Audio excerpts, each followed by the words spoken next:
হযরতে গৌসে মাঝভান্ডারীকে সামনে রেখে বলছি, আমার কারো কোনো ভয় নাই, হুজুর খুশি থাকলে আমার জন্য যথেষ্ট। এই পর্যন্ত কেউ প্রতিবন্ধকতা সৃষ্টি করতে পারে নাই।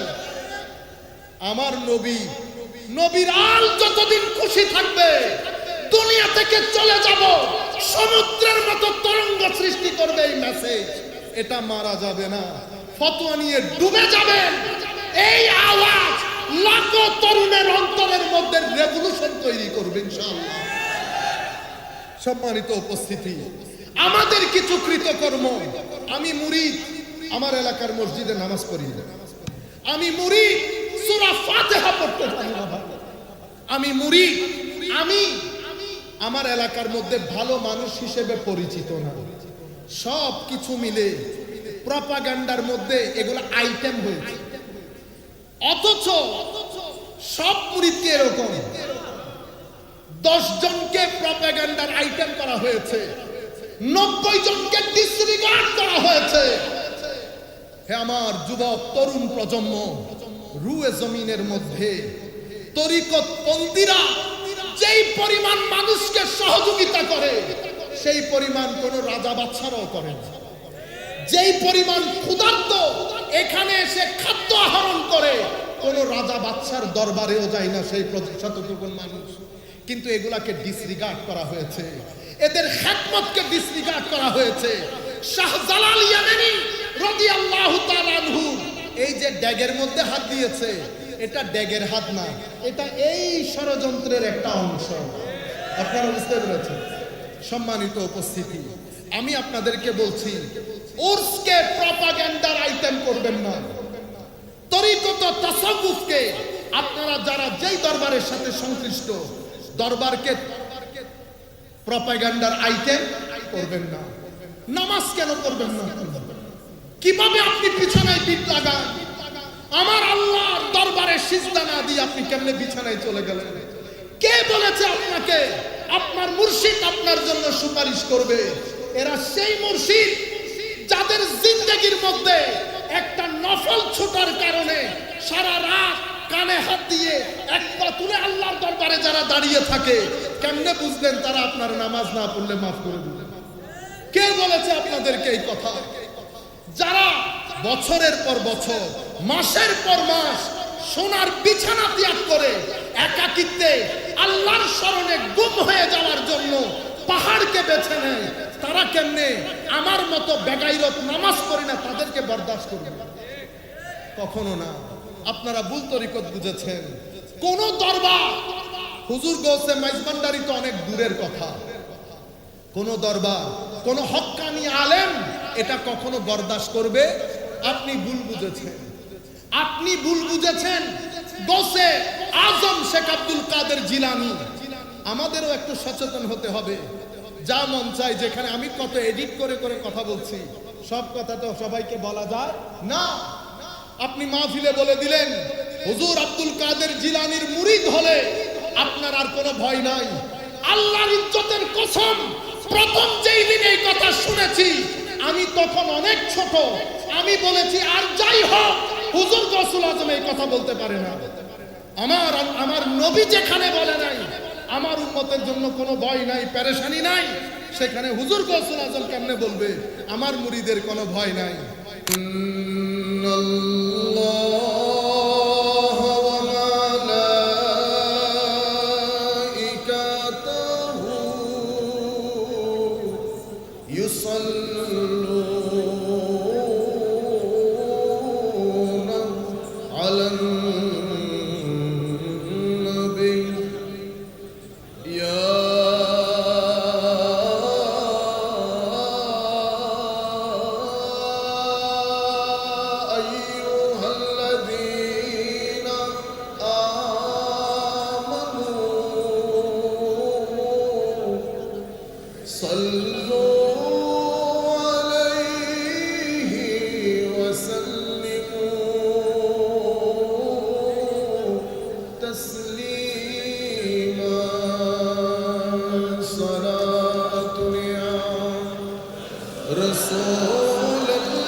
سلام يا حبيب الله عليكم سيد كل صاحب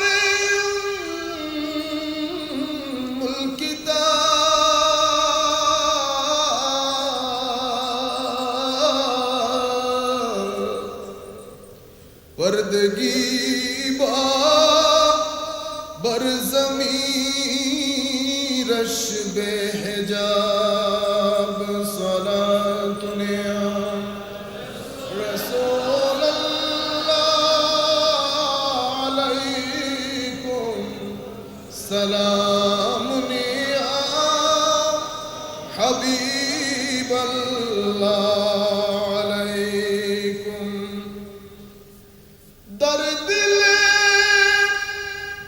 مسلم مقام مصطفی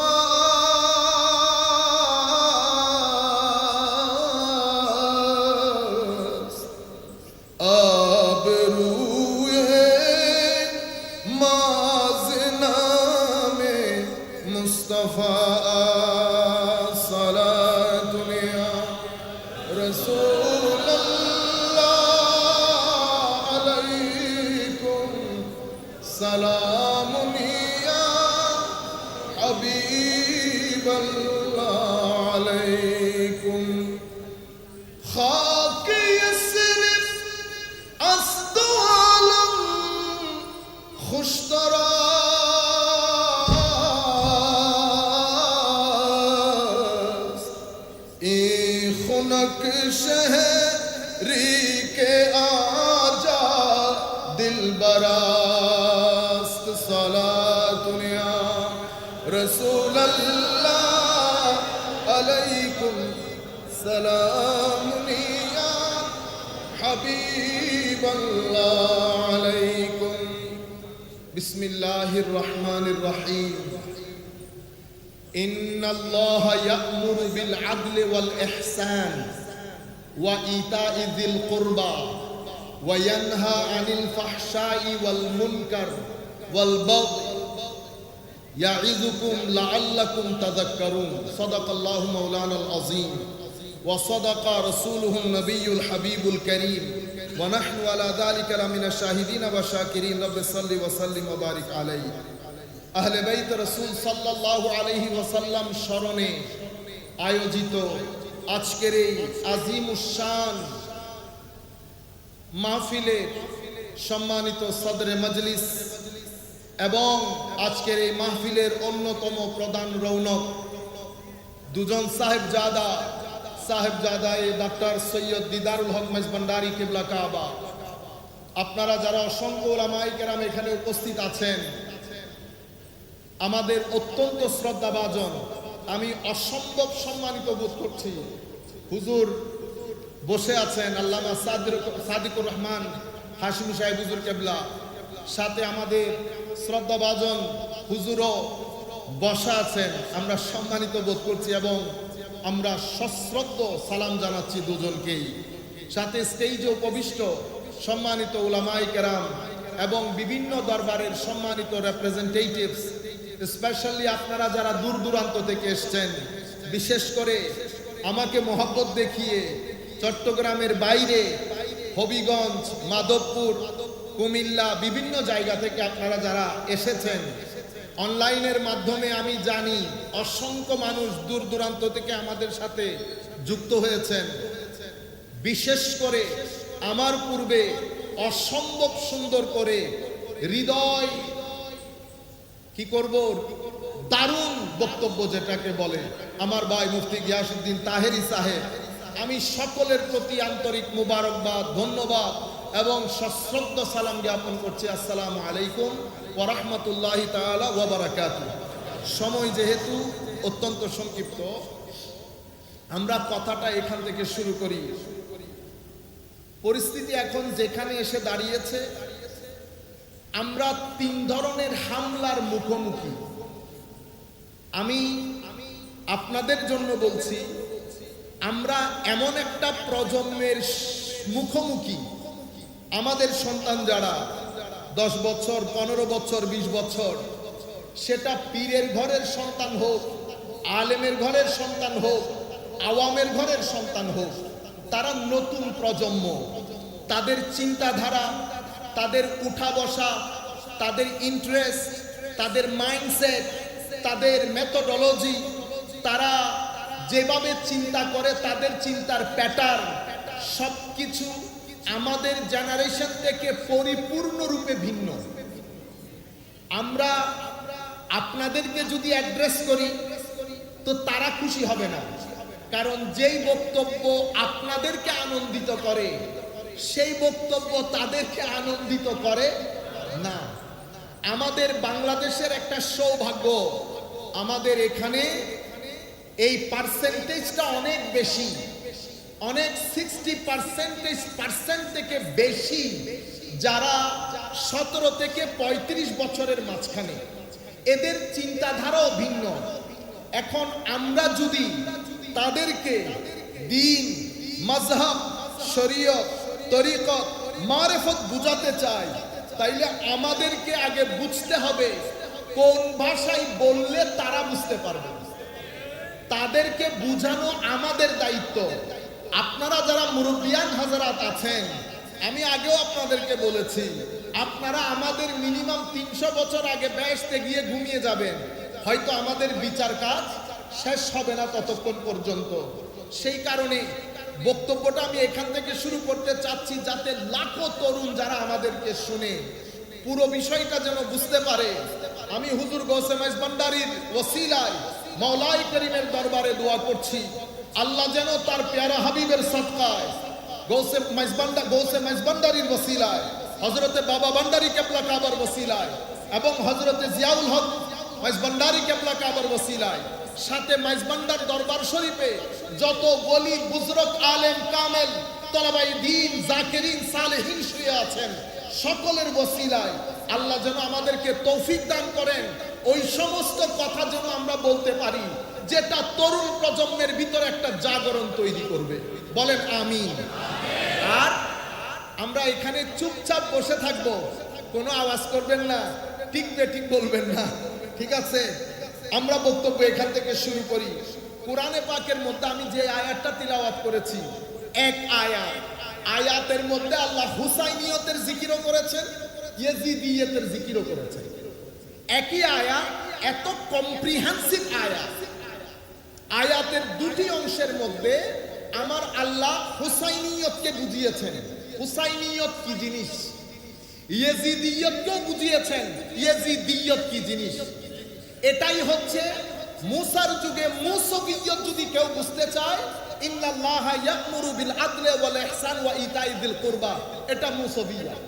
আর কেউ যদি ফেরাউনিয়তকে বুঝতে চায়, তাইলে আয়াতের অপর অংশ। আমার আল্লাহ আয়াতে কি বলছেন? নিশ্চয়ই আল্লাহ হুকুম দিচ্ছেন কিসের জন্য? বিল আদল, ব্যালেন্সের জন্য। আমরা ব্যালেন্স হারাইতে পারবো আদালত যেটাকে বলে। এরপরে কি বলেছে? ইহসান।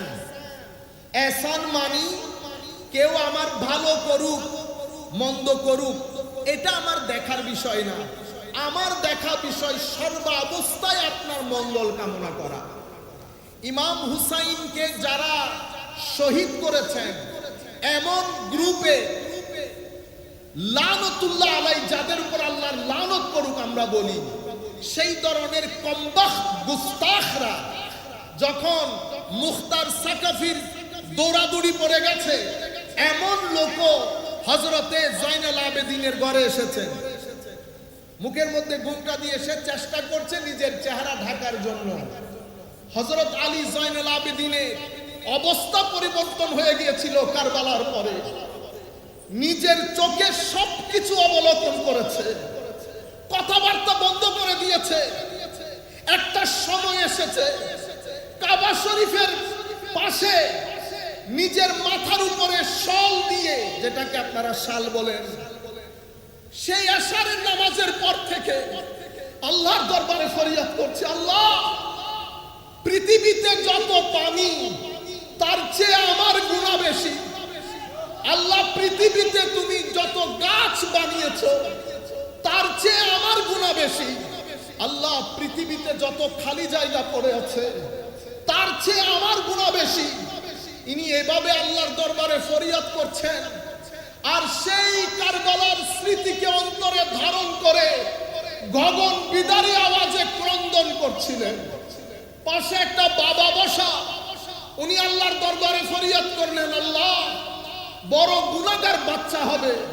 সেই আশারের নামাজের পর থেকে কান্না করছে, মাওলা, তাহাজ্জুদের টাইম শেষের দিকে, আল্লাহ তোমার দরবারে ফরিয়াদ করছি, তুমি এই বাচ্চাটাকে মাফ করে দাও আল্লাহ। এটা বলার পরে বাবা ওই বাচ্চার সামনে গেলেন, যেহেতু শল দিয়ে ঢাকা, দেখছেন না উনি আসলে কে। বলছেন, বাবা, অনেক গুনাহগার মানুষ হবে। সেই আশারের পর থেকে কান্নাকাটি করছো, হয়েছে অনেক, আল্লাহ মাফ করে দিবেন, আমার আল্লাহ ক্ষমাশীল, আমার আল্লাহ দয়াশীল। এটা বলে বলছে, বাবা, চেহারা থেকে শালটা তো একটু উঠাও, আমি দেখি তুমি কোন বাড়ির বাচ্চা। শাল তুলার দে বাবা হু করে আওয়াজ করে বেহুশ হয়ে পড়ে গেলেন। অতঃপর তাকে পানি দিয়ে হুঁশে আনা হলো। তখন আল্লাহর দরবারে বললেন, আল্লাহ, এই ইমামদের যদি এই শান হয়, অর্থাৎ হুঁশে আসার পরে উনি দেখলেন উনি আর কেউ না, হযরতে আলী যায়নুল আবেদিন রাদিয়াল্লাহু তাআলা আনহু। এই আলী যায়নুল আবেদিনকে দেখে আবার আল্লাহর দরবারে হাত তুললেন, আল্লাহ, এই ইমামদের শান যদি এই হয় তো আমরা কোনকে গিয়ে দাঁড়াবো মাওলা।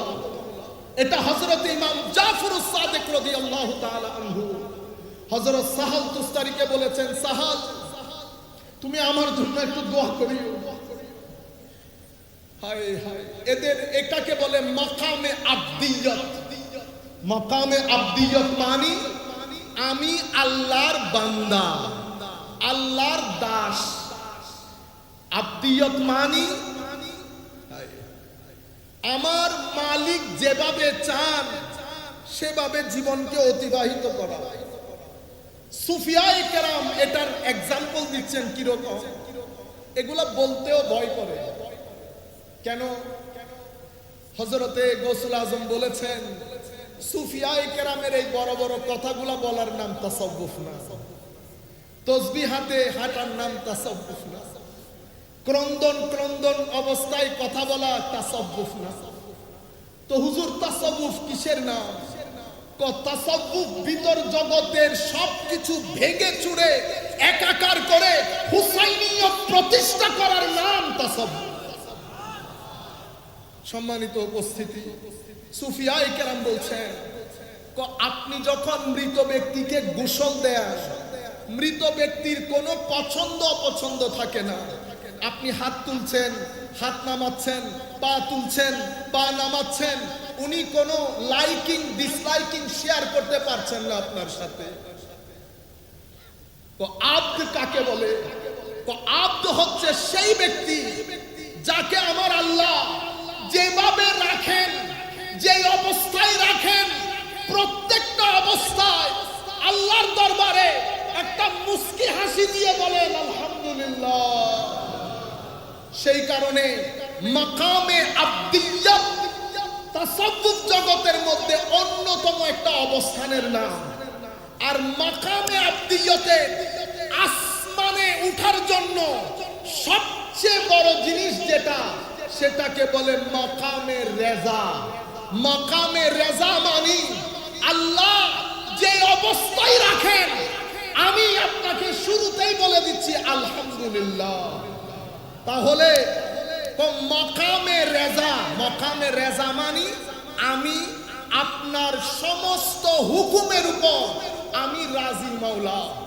এই মাকামে রেজা সর্বোচ্চ শিখরের ডেমনস্ট্রেশন যদি কেউ দেখতে চায়, প্রমাণ যদি কেউ দেখতে চায়, মাকামে রেজা কেউ যদি জিজ্ঞেস করে মাকামে রেজার সর্বোচ্চ চূড়া কোনটা, সমস্ত সুফিয়ায়ে কেরাম এক বাক্যে বলেন, কারবালার প্রান্তরে ইমামে হুসাইন নিজের পরিবারের সমস্ত সদস্যকে তলোয়ারের নিচে দিয়ে মাকামে রেজার সর্বোচ্চ শিখর পৃথিবীবাসীকে কিয়ামত পর্যন্ত দেখিয়ে দিয়েছেন।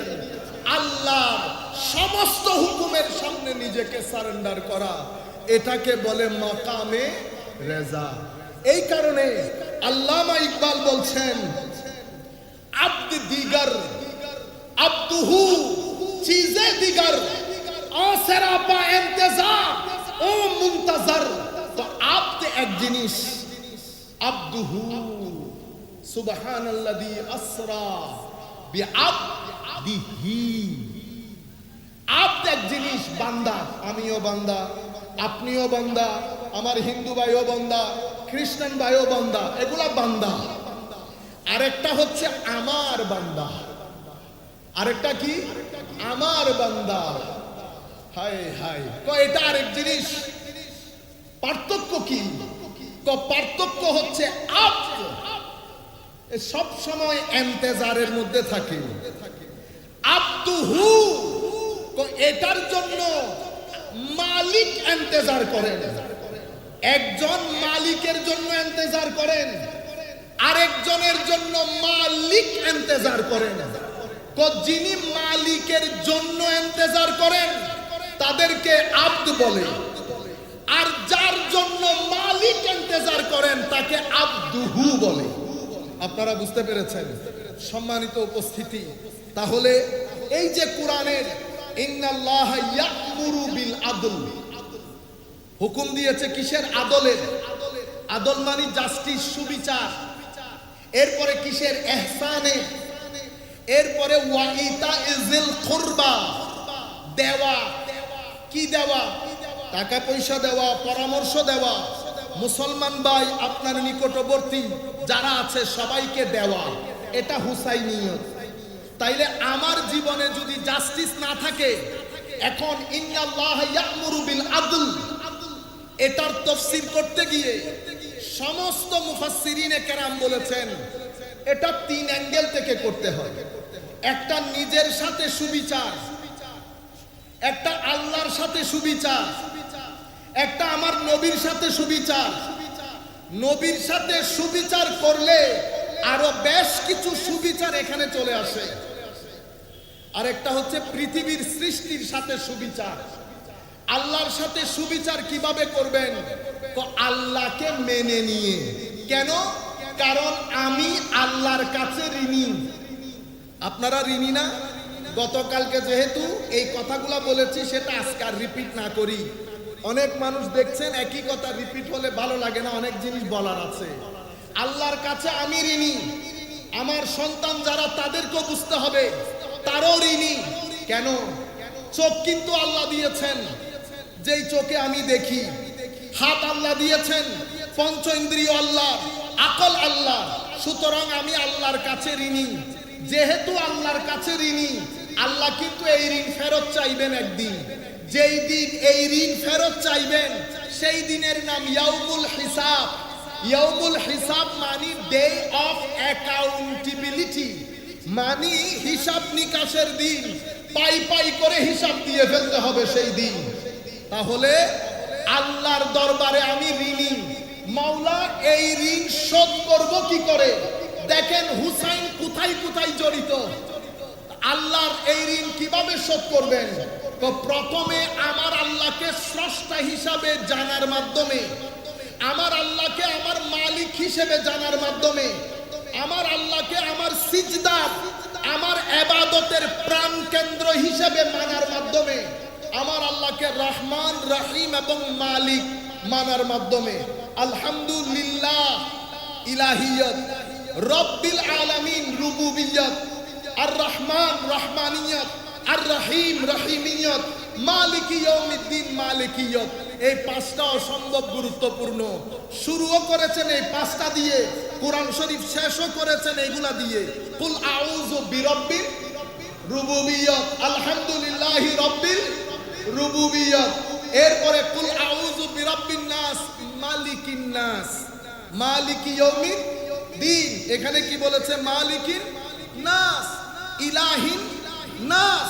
শুরুতে বলেছেন আলহামদুলিল্লাহ, শুরু করেছে ইলা দিয়ে, মানে গেট খুলেছে ইলা দিয়ে, গেট বন্ধ করেছে ইলা দিয়ে। ইলাহিয়ত, মালিকিয়ত, রহমানিয়ত, রহিমিয়ত, রুবুবিয়ত। রুবুবিয়ত মানে আমাকে পালেন আমার আল্লাহ, আমার মালিক আমার আল্লাহ, আমার রহমান আমার আল্লাহ, রহিম আমার আল্লাহ, আমার ইবাদতের প্রাণ কেন্দ্র আমার আল্লাহ। এগুলা মানার মাধ্যমে আল্লাহর ঋণকে শোধ করতে হবে। এখন ইমামে হুসাইন এখানে কেন রেলেভেন্ট? সম্মানিত উপস্থিতি, আমার রাসূল হাদিসে পাকের মধ্যে ইরশাদ করেছেন, আহিবুল্লাহ, আল্লাহকে মহব্বত করো, লিমা ইয়াগযুকুম বিনিআমিহি আও কামা ক্বালা নবী সাল্লাল্লাহু আলাইহি ওয়াসাল্লাম। যেহেতু আপনাকে আল্লাহ আল্লাহর নিয়ামতের মধ্যে কি করেছেন? ডুবিয়ে রেখেছেন। সেই কারণে আল্লাহকে মহব্বত করবেন। আর আল্লাহর মহব্বত পরিপূর্ণ হবে না যতক্ষণ তুমি আমাকে মহব্বত না করবে। তাহলে আল্লাহর ঋণ আদায় করার জন্য আমার নবীর মহব্বত শর্ত। এরপরে একই হাদিসের মধ্যে আমার নবী বলছেন, ওয়া আহিব্বু আহলা বাইতি বিহুব্বি। আর আমার মহব্বত পরিপূর্ণ হবে না যদি আমার আলের মহব্বত না থাকে।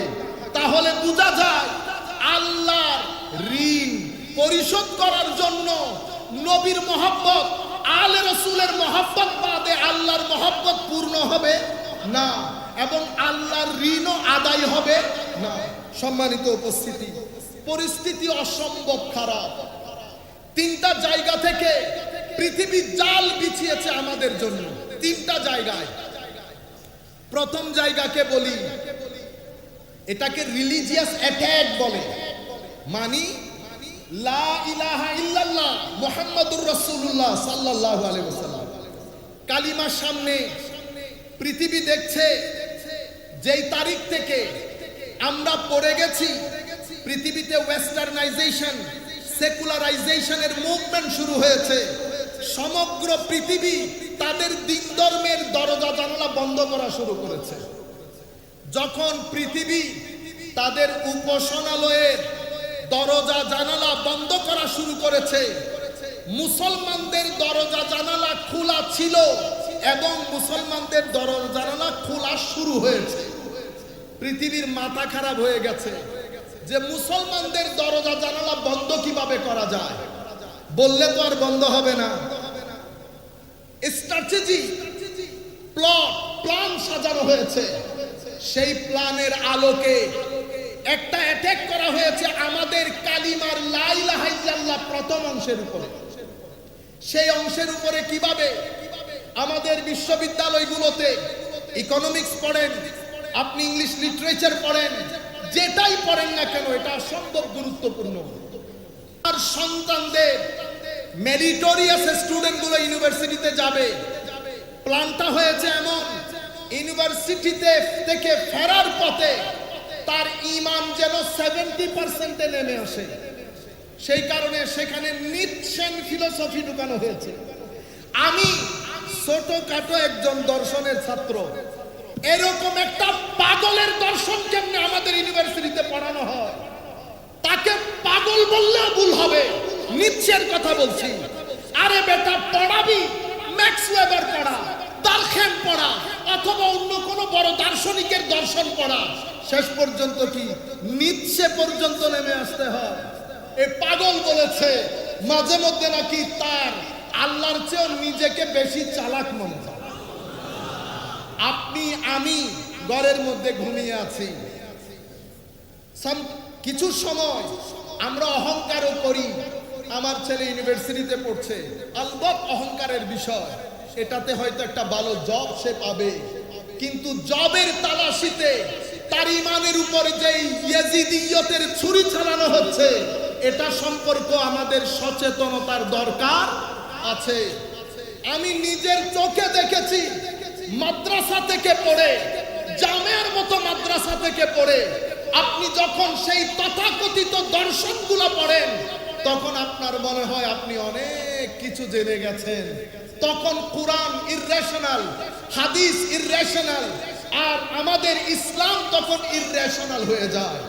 এই আন্দাজে বিভিন্ন বিশ্ববিদ্যালয়ে এই বিষয়গুলো ঢুকিয়ে আপনার ছেলেকে লা ইলাহা ইল্লাল্লাহর উপরে কনফিউজ করা হচ্ছে, যার কারণে বাংলাদেশে গত 10 বছরে এইথিজমের রেট অনেক বেশি বেড়ে যাচ্ছে।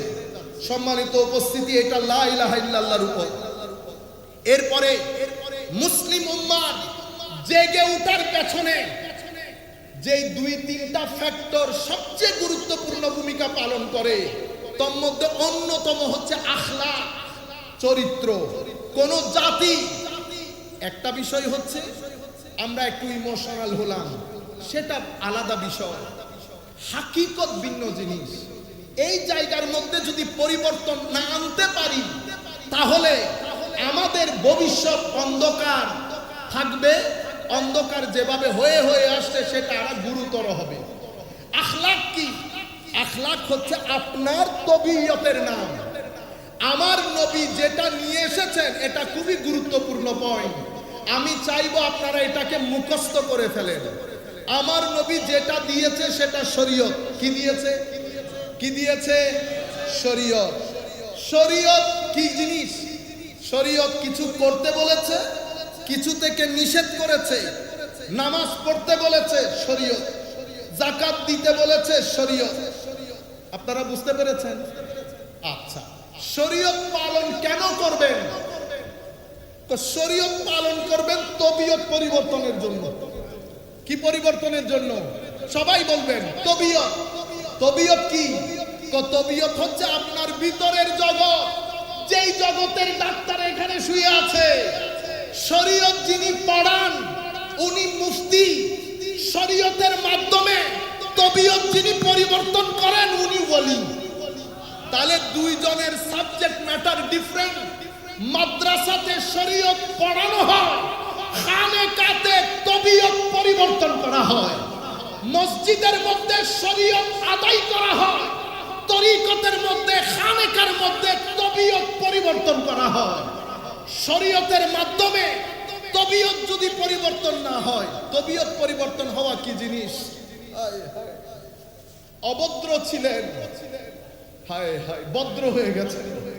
মিথ্যা বলতেন, এখন আর মিথ্যা বলেন না। অহংকারী ছিলেন, এখন আর অহংকার নাই। হিংসুক ছিলেন, এখন আর হিংসা নাই। বখিল ছিলেন, কৃপণ ছিলেন, এখন উদার হয়ে গেছেন।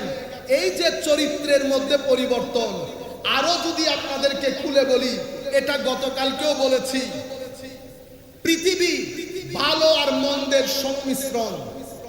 মোবাইলের মধ্যে ভালো জিনিসও আছে, মন্দ জিনিসও আছে। আপনি যেখানেই যান, পৃথিবী ভালো আর মন্দের সংমিশ্রণ। আপনার তবিয়তের মধ্যে দুটি ডিভাইস দেওয়া হয়েছে। একটা ভালো জিনিসের এনার্জি গ্রহণ করে, এটা কলব বাতেন। আর একটা মন্দ জিনিসের নেগেটিভ এনার্জি ধারণ করে, এটা নফস। আপনারা বুঝতে পেরেছেন? তাইলে তবিয়ত পরিবর্তন মানে কি? তবিয়ত পরিবর্তন মানে হচ্ছে নফস থেকে নেগেটিভ এনার্জি বের করে কলব বাতেনের যে পজিটিভ এনার্জি, এটাকে ধারণ করে রাখার নাম তবিয়ত পরিবর্তন হওয়া।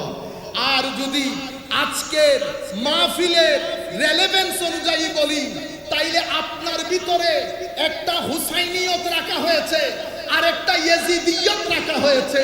হুসাইনিয়ত কলবের নাম, হুসাইনিয়ত রূহের নাম, ইয়াজিদিয়ত নফসের নাম, ইয়াজিদিয়ত মিথ্যা বলার নাম, ইয়াজিদিয়ত অহংকারের নাম, ইয়াজিদিয়ত হিংসার নাম, ইয়াজিদিয়ত জুলুমের নাম, ইয়াজিদিয়ত রিশওয়াত নেওয়ার নাম, ইয়াজিদিয়ত রেপের নাম, ইয়াজিদিয়ত মানুষ পুড়ে মারার নাম, ইয়াজিদিয়ত মাজার পুড়িয়ে দেওয়ার নাম, ইয়াজিদিয়ত হযরতে ফারুকী সাহেবকে জবাই করে দেওয়ার নাম। এগুলো সব ইয়াজিদিয়ত আপনার ভিতরে আছে। আরেকটা জায়গা হুসাইনিয়ত, এটা হচ্ছে নূর, কলব বাতেন, যেটা আপনার ভিতরে রাখা হয়েছে। হুসাইনিয়ত চাই আপনাকে কুরবতে ইলাহির দিকে নিয়ে যেতে, ইয়াজিদিয়ত চাই আপনাকে শয়তানের দিকে নিয়ে যেতে। আজীব এক জিহাদ মানুষের ভিতরে চলতে থাকে, কখনো হুসাইনিয়ত, কখনো ইয়াজিদিয়ত। তো তবিয়ত পরিবর্তন মানে কি? তবিয়ত পরিবর্তন মানি আমার নবীর গাইডলাইন নিয়ে, কোরআনের পানি, সুন্নতের পানি, আসহাবে রাসূলের মহব্বতের পানি, সর্বসাকুল্যে আলে রাসূলের মহব্বতে ফানা হয়ে গিয়ে ওই পানি দিয়ে কলব বাতিনকে দৌত করার নাম তবিয়ত পরিবর্তন হওয়া।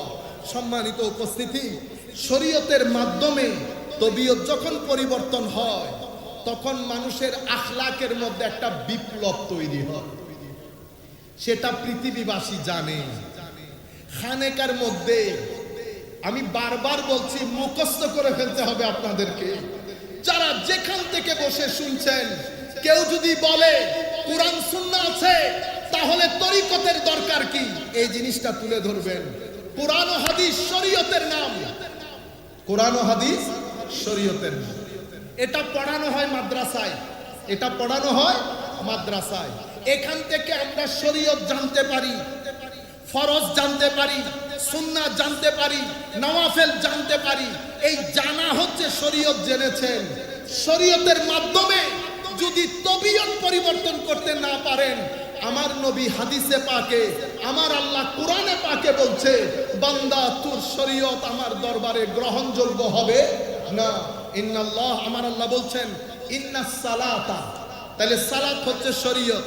তানহা আনিল ফাহশাই ওয়াল মুনকার, ফাহশা অশ্লীলতা এবং নাজায়েজ কাজ, গর্হিত কাজ, এগুলা থেকে সালাত আপনাকে বাঁচিয়ে রাখবে। সালাত শরীয়ত বাঁচিয়ে রাখলে হয় তবিয়ত পরিবর্তন। যদি তবিয়ত পরিবর্তন না হয়, আসেন এখন আমি হুসাইনিয়তের মেসেজটা যদি আপনাদেরকে দিতে পারি। আমাদেরকে তো পরিবর্তন হতে হবে। আমরা শুধুমাত্র আসলাম চলে গেলাম, আমরা কুরআনই পড়তে জানি না। ভাই, তরিকত বলেন, হুসাইনিয়ত বলেন, আমার নবীর মিশন বলেন, এগুলা শিক্ষা কেন্দ্রিক রেভলিউশনের নাম। আপনার ঘরে একটা বই নাই, আপনি কোরআন শরীফ কখন পড়েছেন মনেই নাই। আপনি বলতেছেন আপনি হুসাইনকে মহব্বত করেন। কোরআনকে বাঁচানোর জন্য, কোরআনের নূর বাঁচানোর জন্য যেই হুসাইন রাদিয়াল্লাহু তাআলা আনহু আলাইহিস সালাম নিজের মস্তক স্যাক্রিফাইস করে দিয়েছেন, এটা আল্লামা ইকবাল বলেছেন। কিভাবে? গদিরে খুমের মধ্যে বিদায় হজ্জের ভাষণ আমার নবী দিয়েছেন, সেটা সব জায়গায় বলে। কোন মসজিদে বিদায় হজ্জের ভাষণ থেকে ফেরার পথে গদিরে খুমে যে আমার নবী আরেকটা বক্তব্য দিয়েছেন, উম্মতে মুসলিমার 60% মসজিদে এটা বলে, আমার বুঝে আসে না। এবং ষড়যন্ত্র এই পর্যায়ে গিয়ে পৌঁছেছে, গতকালকে পৃথিবী বিখ্যাত একজন স্কলার কেমনে এই কথা বললো, আমি 2-2.5 ঘন্টা ঘুমাইতে পারছি না টেনশনে। আমি চিন্তা করলাম মানুষের ভিতরে এই পরিমাণ বুকস থাকে। উনি বলছেন হাদিসুস সাকালাইন, যেটা গদিরে খুমের মধ্যে নবী দিয়েছেন, সেটার মধ্যে শুধু আজওয়াজে মুস্তাফা শামিল, আলে রাসূলের অন্য সদস্যরা সেটাতে বলে অন্তর্ভুক্ত ছিল না। হায় হায়, নাউজুবিল্লাহ, বলতেও ঘৃণা হয়েছে। এত বড় একজন স্কলার, তার জবান দিয়ে কেমনে বের হলো এই কথা? রুয়ে জমিনের মধ্যে যতগুলো আমি এসে এই কথা বলার পরে আমার কাছে এই মোবাইলের মধ্যে মিনিমাম 10-15টা তাফসীরের কিতাব আছে। আমি প্রত্যেকটা তাফসীর পড়েছি শুধু দেখার জন্য কেউ এই কথার উপর জোর দিয়েছে কিনা। কোন মুফাসসির রেওয়ায়েতগুলো এনেছে, আর ইমামে রাজি তো সমুদ্র বইয়ে দিয়েছে। ইমাম রাজি বলেছে ইন্নামা ইউরিদুল্লাহু লিইয়ুযহিবা আনকুমুর রিজসা আহলাল বাইত ওয়া ইউতাহহিরাকুম তাতহীরা। তো এই আয়াত থেকে খারেজিরা শুধুমাত্র আজওয়াজে রাসূলকে বলে, এখানে শুধু আজওয়াজে রাসূলের কথা বলা হয়েছে, মানে আমার নবীর স্ত্রীগণের কথা বলা হয়েছে। এখানে হাসান হুসাইন, হযরত আলী, ফাতেমা এখানে অন্তর্ভুক্ত। তো হযরতে ইমাম রাজি বলছেন এরা খারেজি। আরেক দল শিয়া, এরা এখান থেকে শুধু আলে রাসূল মুরাদ নেয়, আজওয়াজ বাদ দিয়ে দিয়েছে। হযরত ইমাম রাজি বলছেন এদেরকে বলা হয় শিয়া। আহলুস সুন্নাতে ওয়াল জামা কারা? আহলুস সুন্নাহ ওয়াল জামা বলেন এখানে আজওয়াজও শামিল, আমার নবীর আলে বাইতের সবাই শামিল। বিশেষ করে হাদিসে পাকের মধ্যে আমার নবী যেই চারজন সত্তাকে চাদরের মধ্যে ঢেকে নিয়েছেন তারা বিশেষভাবে অন্তর্ভুক্ত। এটাকে ডিসক্রিশন আর ডিসক্রিমিনেশনারি ল বলে, বিশেষভাবে অন্তর্ভুক্ত আমার নবীর মাধ্যমে। আর আয়াত সেটাকে স্পষ্ট করে দিয়েছে। আমার সামনাসামনি হলে বলার সুযোগ থাকতো, যদি শুধু আজওয়াজে রাসূল হয়, আমরাও জানি, পৃথিবীবাসী জানেন এই আয়াতগুলো ধারাবাহিকভাবে আমার নবীর স্ত্রীগণের জন্যই নাজিল হয়েছে। কিন্তু প্রত্যেক আয়াতের মধ্যে ইয়া আইয়ুহান নবী, ইয়া আইয়ুহান নবী, আয়াতের মধ্যে ইয়া আইয়ুহান নবী বলে আমার আল্লাহ নবীর স্ত্রীগণকে অ্যাড্রেস করেছেন, করে বলেছেন আপনি এদেরকে জিজ্ঞেস করেন ইনারা কি দুনিয়া চায় কিনা। যদি দুনিয়া চায় তাহলে আযাবের জন্য প্রস্তুতি নিতে হবে। আর আমি আখিরাতে এদের জন্য যা কিছু রেখেছি, সাধারণ মুসলমানকে যদি এক ডাবল দেয়, এদেরকে আমি 2 ডাবল দেব। ওয়াইন কুনতুন্না তুরিদনা আল্লাহ ওয়াদ দারাল আখিরা। আপনি দেখেন তুরিদনা, কুনতুন্না, এরপরে বলে ইয়া নিসাআন নবী, ইয়া নিসাআন নবী ইন কুনতুন্না। তো তুন্না, হুন্না, কুন্না এগুলা কার জন্য আসে? মহিলাদের জন্য।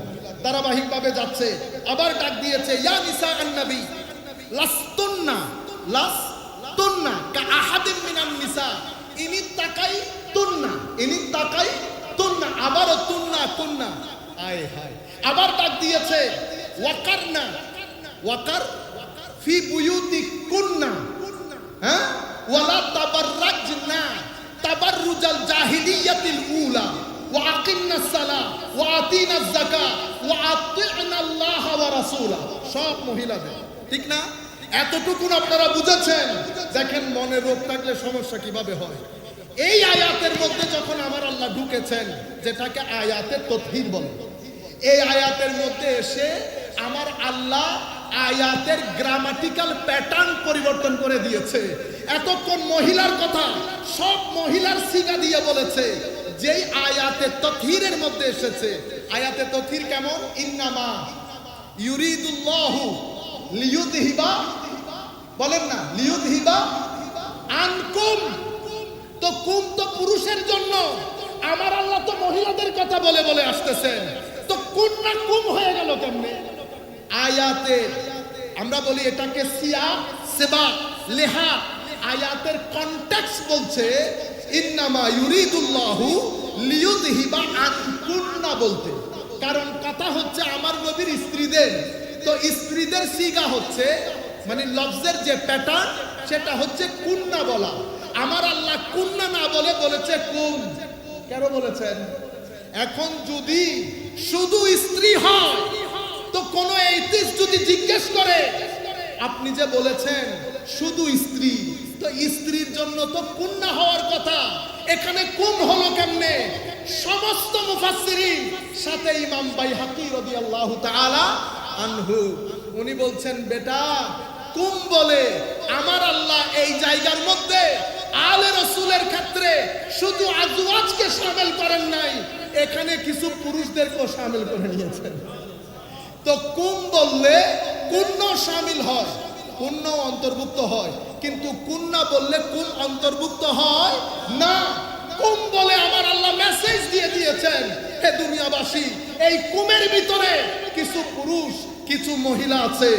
আল্লাহ কোন পুরুষ জড়িত আমার নবী হাদিসে পাকের মধ্যে সেটা পরিষ্কার করে দিয়েছে। এই 4 জনকে বিশেষ করে সাথে নিয়ে, সম্মানিত উপস্থিতি, এই আন্দাজে উম্মতে মুসলিমার উপর ষড়যন্ত্র হচ্ছে। বলতে যেটা চেয়েছিলাম, তৌহিদের উপর কনফিউজ করে দেওয়া হচ্ছে, সেকুলার মাইন্ডেড করে দেওয়া হয়েছে ছেলেদেরকে। আপনি একটা ছেলে দিন রাত এগুলো সব দেখেন সে কিভাবে অতিবাহিত করে। যেই জীবনে তিলাওয়াতে কোরআন নাই, পাঞ্জে গানার নামাজ নাই, জিক্রে ইলাহি নাই, দরুদে মুস্তাফা নাই, আপনি কেমনে করে বলবেন সে দ্বীনের মধ্যে আছে? আপনি তাহাজ্জুদ পড়েন, ফাবিহা সুন্দর কথা, কিন্তু আমার সন্তান তাহাজ্জুদ দূরের কথা, পাঞ্জেগানা দূরের কথা, জুমার দিন একটার সময় গিয়ে 3টা সিজদা দিয়ে চলে এসেছে। এটা যদি এই প্রজন্মের অবস্থা হয়, 100 বছর পরে যেই প্রজন্ম আসবে তার অবস্থা কোথায় গিয়ে দাঁড়াবে? সুতরাং আমরা যারা দাওয়াতি কাজ করি, আমি বিনয়ের সাথে বলবো, পড়েন, অতঃপর পড়েন, অতঃপর পড়েন, ফিলোসফি পড়েন, দর্শন পড়েন, ছেলেদের মাইন্ডসেট বোঝার চেষ্টা করেন, সাইকোলজি পড়েন। আমি গতকালকেও বলেছি, অর্থনীতিবিদদের দৃষ্টিতে এই সময়টাকে বলে এইজ অফ প্রোডাক্টিভিটি, যেখানে মনোবিজ্ঞানীরা বলছেন এটা হচ্ছে age of anxiety, age of anxiety. অথচ আমরা যেই জগতে বসবাস করছি, হুজুর কি যোগাযোগ, এখানে কিছু হয়ে গেলে 2 মিনিটে আমেরিকায় খবর চলে যায়, এটাকে হাইপার কানেক্টিভিটি বলে। অথচ গবেষকরা বলছেন এই প্রজন্ম পৃথিবীর সবচেয়ে একাকী প্রজন্ম, the most loneliest nation in the history. এখন আমরা তাদেরকে রক্ষা করব, কিভাবে রক্ষা করব সেই কথাগুলো আপনাদেরকে কিছুক্ষণের মধ্যে বলে শেষ করে দিচ্ছি। তাইলে তৌহিদে আঘাত করছে, ছেলেদের ঈমান নড়ে বড়ে হচ্ছে, ঈমান নড়ে বড়ে হচ্ছে। এরপরে আমরা যখন বক্তব্য দিতে আসি, আমাদের বক্তব্যগুলো অনলাইনে যায়, এগুলা নিয়ে হাসি তামাশা হয়।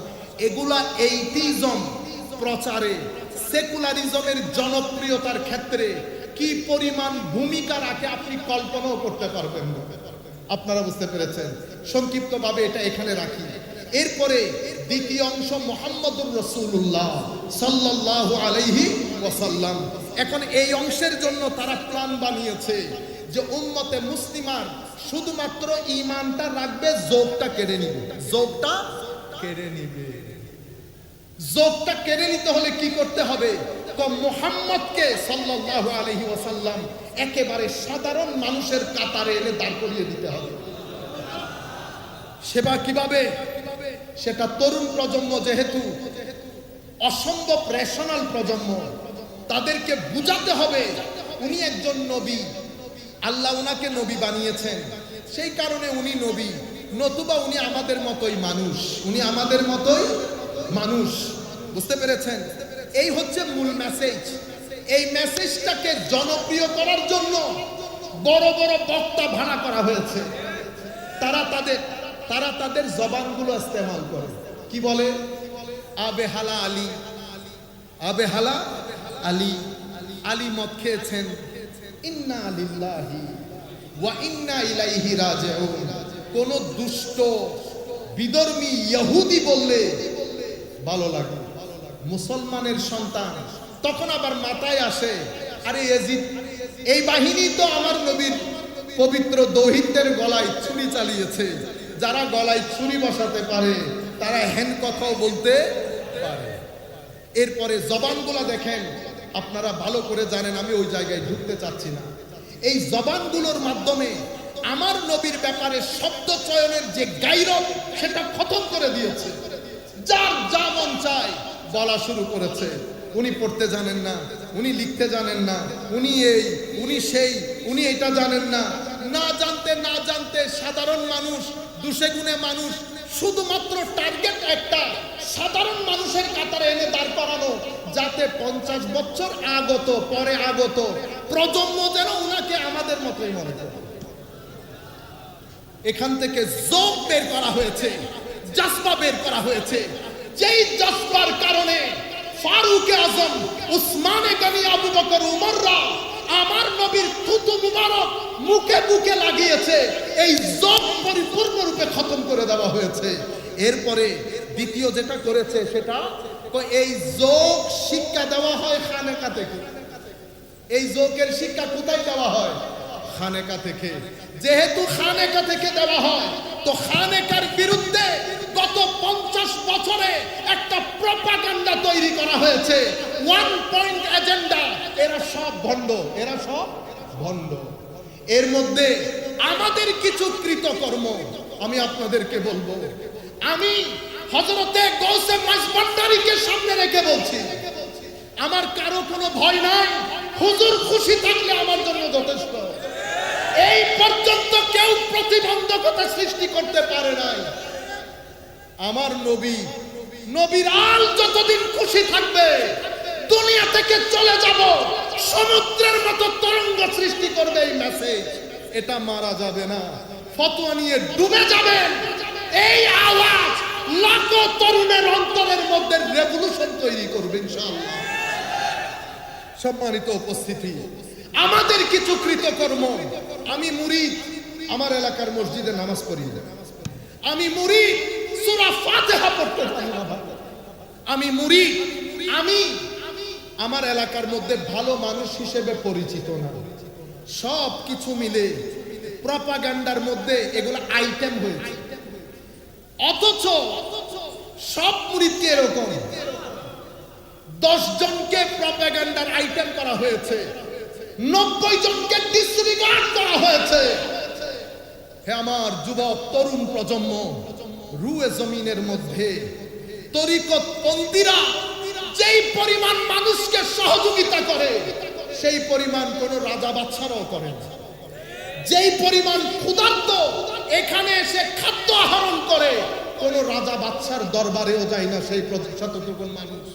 কিন্তু এগুলাকে ডিসরিগার্ড করা হয়েছে, এদের খেদমতকে ডিসরিগার্ড করা হয়েছে। শাহজালাল ইয়ামানি রাদিয়াল্লাহু তাআলা আনহু এই যে ড্যাগের মধ্যে হাত দিয়েছে, এটা ড্যাগের হাত না, এটা এই ষড়যন্ত্রের একটা অংশ। আপনারা বুঝতে পেরেছেন? সম্মানিত উপস্থিতি, আমি আপনাদেরকে বলছি, উর্সকে প্রপাগান্ডার আইটেম করবেন না। তরিকত তাসাউফকে আপনারা যারা যেই দরবারের সাথে সংশ্লিষ্ট, দরবারকে প্রপাগান্ডার আইটেম করবেন না। নামাজ কেন করবেন না? কিভাবে আপনি বিছানায় পিঠ লাগান? আমার আল্লাহর দরবারে সিজদা না দিয়ে আপনি কেমনে বিছানায় চলে গেলেন? কে বলেছে আপনাকে আপনার মুর্শিদ আপনার জন্য সুপারিশ করবে? এরা সেই মুর্শিদ যাদের জিন্দেগির মধ্যে একটা নফল ছোটার কারণে সারা রাত কানে হাত দিয়ে এক পা তুলে আল্লাহর দরবারে যারা দাঁড়িয়ে থাকে, কেমনে বুঝলেন তারা আপনার নামাজ না পড়লে মাফ করে দিবে? কে বলেছে আপনাদেরকে এই কথা? যারা বছরের পর বছর, মাসের পর মাস সোনার বিছানা ত্যাগ করে একাকিত্বে আল্লাহর শরণে গুম হয়ে যাওয়ার জন্য পাহাড়কে বেছে নেয়, তারা কেমনে আমার মতো বেগাইরত নামাজ পড়ে না তাদেরকে বরদাস্ত করবে? কখনো না। আপনারা ভুল তরিকত বুঝেছেন। কোন দরবার, হুজুর গৌসে মাইজভান্ডারি তো অনেক দূরের কথা, কোন দরবার, কোন হক্কানি আলেম এটা কখনো বরদাস্ত করবে? আপনি ভুল বুঝেছেন। আপনি ভুল বুঝেছেন। গৌসে আজম শেখ আব্দুল কাদের জিলানী। আমাদেরও একটু সচেতন হতে হবে। যা মন চাই, যেখানে আমি কত এডিট করে করে কথা বলছি, সব কথা তো সবাইকে বলা যায় না। আপনি মাহফিলে বলে দিলেন হুজুর আব্দুল কাদের জিলানীর মুরিদ হলে আপনার আর কোনো ভয় নাই। আল্লাহর ইজ্জতের কসম, প্রথম যেই দিন এই কথা শুনেছি আমি তখন অনেক ছোট। আমি বলেছি আর যাই হোক, হুজুর গৌসুল আজম এই কথা বলতে পারে না। আমার নবী যেখানে বলে নাই আমার উম্মতের জন্য কোনো ভয় নাই, পেরেশানি নাই, সেখানে হুজুর গৌসুল আজম কেমনে বলবে আমার মুরিদের কোনো ভয় নাই?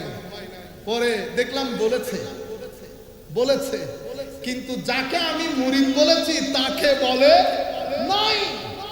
মুরিদি আমার মুরিদ, লা তাখাফ, ভয় নাই। মুরিদকে হুজুর এটার উপরে লিখেছে আল ইরাদা, আল মুরিদ ওয়াল মুরাদ। এটার উপরে হুজুর পৃষ্ঠার পর পৃষ্ঠা লিখেছে মুরিদ কাকে বলে। এক কথাই যদি বলি, মুরিদ সেই ব্যক্তির নাম যেই ব্যক্তি নিজের চাওয়া পাওয়াকে ছেড়ে দিয়ে আল্লাহর চাওয়া পাওয়ার মধ্যে নিজেকে ফানা করে পাকার স্তরে পৌঁছে গেছে, তাকে মুরিদ বলে। আমি কোন মুরিদের তালে আছি? সুতরাং বক্তা, আমি নিজেকে বলছি সাবধান হও জবান ইউজ করতে, কারণ আপনার এই বক্তব্যটা রং জায়গায় নিয়ে মানুষকে বোঝানো হয়েছে, হে মানুষ দেখো এদের বক্তব্য, এদের মুরিদের বলে কোনো ভয় নাই। কেন বলছি?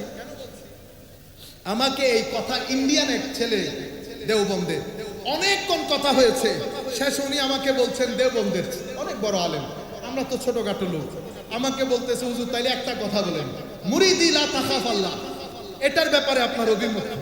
তা আমি বললাম অভিমত দেব পরে, আপনি আগে বলেন এই কথা আপনি কোথায় পড়েছেন? আমি শুনেছি। তা আপনি তো বড় জুলুম করেছেন আমার গৌসের উপরে। কেমনে? আল্লাহ উনি যেই কিতাবে পড়েছেন অন্তত ওই কিতাবটা পড়ে আসতেন, ওই কিতাবটা পড়ে আসতেন। তারে কি আর বলতে পারছি? আপনি সুন্নি হলে না বলতাম সুন্নিদের পড়তে হয় না, সুন্নিদের পড়তে হয়, একদম পড়িয়েন না, কোনো দরকার নাই। কারণ আপনার আমার জন্য তো আমার নবী দাঁড়িয়ে আছেন সুপারিশ করার জন্য। নিজের নাতিকে তলোয়ারের নিচে দিয়ে দিয়েছে, আর আপনি নামাজ না পড়লে আমার নবী ওখানে দাঁড়িয়ে আছে আপনার সুপারিশের জন্য। সৈয়দনা আসগর, সৈয়দনা আকবরকে তলোয়ারের নিচে দিয়ে দিয়েছে, ফারুক আজম জিন্দেগি দিয়ে দিলেন, ওসমানে গনি জিন্দেগি দিয়ে দিলেন, আলী কাররামাল্লাহু ওয়াজহাহুল কারীম জিন্দেগি দিয়ে দিলেন, ইমামে হাসান জিন্দেগি দিলেন। আপনি কেমনে চিন্তা করলেন নামাজ না পড়ে আপনি গুড়গুড়িয়ে বেহেশতে ঢুকে যাবেন? হে যুবক, আপনাকে ভুল বোঝানো হয়েছে। আমার নবী শাফাআত অবশ্যই করবেন, আমরা গরিবদের জন্য করবেন, কিন্তু আমি এরকম বেগাইরত হয়ে আমার নবীর সামনে কেমনে দাঁড়াবো? এরকম বেগাইরত হয়ে আমার নবীর সামনে কবরের মধ্যে মুখ কেমনে দেখাবো? আমার নবীর দরবারে সাহাবী আসলেন, বলতেছেন ইয়া রাসূলুল্লাহ কি করলে বেহেশতে যাব?